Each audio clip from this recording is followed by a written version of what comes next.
You know what's unreal to me, and I mean this 100%. I can't believe how stupid some people are. I gotta give credit where it's due. There is a ton of smart people on this planet, but the amount of stupid people, it overpowers them. If you clicked on this video and you're watching it, I'm going to assume 99% of you know what went on yesterday when Travis Hunter, the #1 recruit in the class of 2022, he lit the world on fire. You can make an argument and say that was one of the top 5 most iconic signing days of all time. He decommitted from a powerhouse, or a former powerhouse, Florida State, and signed with a HBCU, Jackson State. If you gotta ask me, in my humbled opinion, I think it's legendary and I'm all for it. I love to see it because what it's going to do, it's going to change the games not change the game, it's going to change the game. These other 4- and 5-star recruits, they may be influenced by it. I got the most respect for Travis Hunter. Why? Because he's changing the game and he's trying to take a different route that nobody's done. He's trying to create his own lane, his own path, and his own wave, and I want to see how it plays out. I think it's going to turn out good. But however, with that being said, there's a lot of people out there who think it's not going to turn out good and it's going to be bad. You have many people out there saying it's going to hurt his draft stock, he's never going to play on TV, and blah blah blah blah. You get the point. For example, let's take a look at this. There's millions of comments. I'm just going to choose this one. Quote unquote, dude really threw away his college career for money, bro. And that's one of millions I found, like I said. And right there, you see over 200 people like that. What does that tell you? Over 200 people agree with this guy. I want to make this very, and I mean very and extremely clear. If you think he quote unquote ruined his career and is throwing it away by going to Jackson State and he's selling his soul for the bag and he's selling himself short for money, you couldn't be any more wrong. I'm not going to say I don't think money had a play in it and it wasn't a factor whatsoever, because obviously it does, but I don't think it's as big as some people think. If y'all really think he chose Jackson State over Florida State because they were offering money, you're out of your mind. All these colleges that were recruiting him, they have plenty of alumni and boosters that could have possibly paid him more money. The rumor going on right now is that Jackson State and Barstool Sports has agreed to pay him $1.5 million. For example, you got somebody saying, if Jackson State can out NIL Florida State, FSU has much bigger issues than I previously thought. Yeah, I see what you're saying by that. FSU is down bad, whether you're talking about recruiting or how they play on the field. It's not good, and it doesn't look like it's going to be good for many years to come. Let's not joke around and act like FSU is a powerhouse like Alabama. If he would have chose Jackson State over Bama, even with the money, it'd be more of a big deal in my opinion. I happened to stumble across this in a TikTok comment section somebody sent to me. This Alabama fan page said, "You'll never hear a buddy again," referring to Travis Hunter. Under that, Rival said, "You don't plan on watching the NFL?" And they replied, "I watch every week, but I don't think it'll happen. We shall see." So let me get this straight. There is people believing just because he went to Jackson State, he's not going to get to the NFL and it's going to hurt his chances. I'll address that in a second. You also got people saying, I'm not hating, just stating facts. Jackson State gets no TV coverage. Okay, before I explode on these people, I want to get this out there. I understand where they're coming from. Jackson State, they don't play on TV, and whenever they do, nobody's going to tune into most of their games. When's the last time you heard one of your friends say, "Yo, are you watching the Jackson State game tonight?" It doesn't happen. Even with Travis Hunter, not all too many more people are going to tune in. I can't speak for you. Let me know how you feel about this in the comment section. But for me personally, I would be more inclined to watch their games now that they got him, so I could see how he's doing. I'm not going to lie to you and say I'm going to watch every Jackson State game, but I may try to catch one if I see it on TV. Let me know if you are going to watch more games since he's playing for him now. Anyways, getting back on topic, going back to how you got many people out there saying, oh, he ruined his career and he's only going there for money.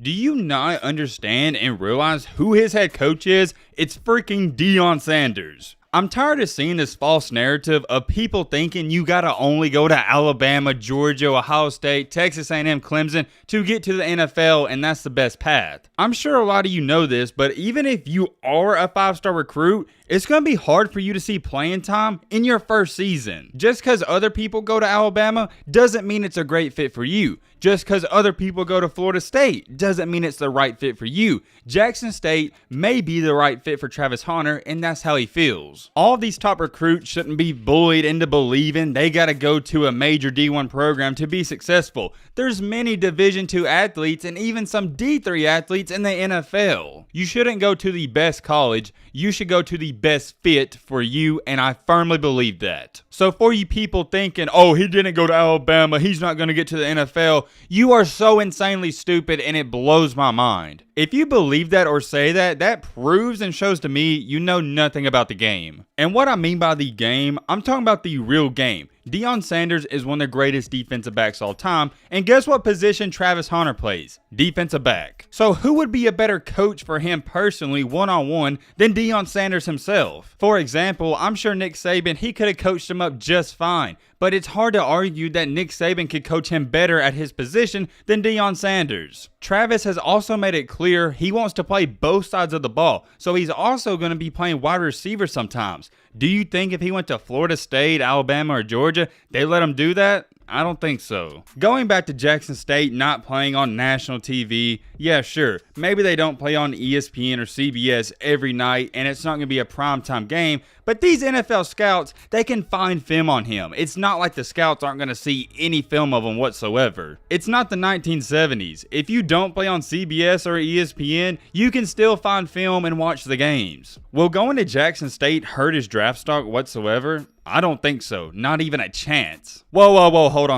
on. Here's why it doesn't hurt his draft stock as much as some people think, and I may can change your mind. If he was a 2 or 3 star recruit, not highly regarded, and he went to Jackson State, I do believe it would hurt his draft stock because not that many people have eyes on him. But we're not talking about a 2 or 3 star recruit. We're talking about a 5 star and the #1 overall prospect in the country. He already has eyes on him, so I don't think it's going to hurt him because of that. I also believe that's why he chose Jackson State. He knows he could go to any college in the country. People are going to watch his film and they're going to watch him for the NFL draft. It doesn't matter where he goes. He could have went D2 or D3. He's going to have eyes on him. He's going to be completely fine. Everyone needs to calm down and relax. He's not ruining his career. It's super impressive to me because like I've stated, he's doing something different that we've never seen done before out of a player of his caliber. That's my thoughts on that. Let me know how you feel down below in the comments. Before we end off this video, I want to touch on some other news. Eli Ricks, who is a 5-star recruit from LSU, he entered the transfer portal and he had his options down to Alabama, Georgia, and USC. I know a lot of people may not know who he is, but he was a 5-star recruit coming out of high school and he was really good at LSU. Why am I talking about him? Because earlier today, he announced he's going to sign with Alabama. That is a big pickup. Going from LSU to Alabama, it's not common. Both of those teams hate each other. Here's what Eli himself had to say. I was going to wait until next week, but I talked to Nick Saban this morning and decided to get it done. I can't wait to be coached by him, compete for a national championship, and stay in the SEC and test myself against the best of the best. I'm not going to spend too much time talking about it because he talks for himself and his game speaks for himself, and that is a great pickup for Alabama, who already has a loaded class coming in. Here's what makes Eli better than getting a 5-star recruit. He's already played in the SEC and he's established. He's a guy you can plug in right away and he can make an instant impact. I can't believe nobody's talking about this. It is a huge pickup, not just for Alabama, but for any SEC team. In other recruiting news, last but not least, somebody wanted me to talk about this on Twitter. If you guys want to interact with me on Twitter, Instagram, all you gotta do is tweet at me. I like a lot of your stuff and I always reply more times than not. Go shoot me a follow. It's Matt B. Great YT. But anyways, LSU's former quarterback, Myles Brennan, who entered the transfer portal, has taken his name out of the portal and he's coming back to LSU. It's not all that big because Myles Brennan isn't really that good, but at least LSU now has a quarterback coming back. They only have 3 scholarship quarterbacks on the roster. With Brennan coming back, you now have a okay quarterback who can win you some games here and there. I don't anticipate he's going to start, but he could. That's pretty much everything I want to talk about in this video. Let me know your thoughts on all this down below. But with all that being said, it's going to wrap up this video. Hope you guys enjoyed. Hope you guys learned something. If you're new to the channel, what are you doing? Join the family. Hit that subscribe button and leave a like for more. And as always, let's be great. I'm out, y'all. Peace.